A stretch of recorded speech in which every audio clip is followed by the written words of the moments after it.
Hi అండి అందరికీ. నేను ఈ శారీతో 2 ఫ్రాక్స్ అయితే స్టిచ్ చేద్దాం అనుకుంటున్నాను. బ్లౌజు కొంగు నేవీ బ్లూ కలర్లో ఉన్నాయన్నమాట. ఇక్కడ కట్టు చెంగు దగ్గర చాలా వరకు ప్లెయిన్ వచ్చి స్ట్రైట్ లైన్స్ వచ్చాయి. 2 ఫ్రాక్స్ కాబట్టి ఈ శారీని చాలా అడ్జస్ట్ చేసి స్టిచ్ చేయాల్సి ఉంటుంది. క్లాత్ రెండిటికి ఈవెన్గా సరిపోదన్నమాట.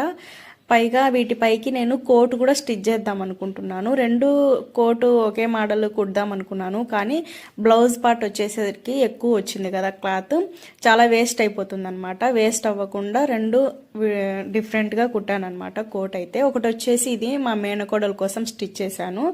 కట్ వర్క్తో వచ్చిందనమాట కోటు. ఇక్కడ కట్టు చెంగు దగ్గర వచ్చింది. బాడీకి కింద బాటం పార్ట్ అడ్జస్ట్ చేశాను అనమాట. నడుము దగ్గర లూజ్ ఉన్న కట్టుకోవడానికి థ్రెడ్స్ అయితే పెట్టాను. ఈ విధంగా స్టిచ్ చేశాను. ఇది రెండోది. ఇది మా పాప కోసం అయితే స్టిచ్ చేశాను. బోట్ నెక్ అయితే పెట్టాను అనమాట.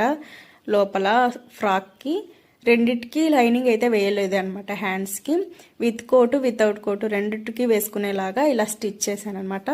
మీకు ఫస్ట్ చూపించింది నచ్చిందా, సెకండ్ టైం చూపించింది నచ్చిందా కామెంట్ చేయండి. Thank you so much for watching.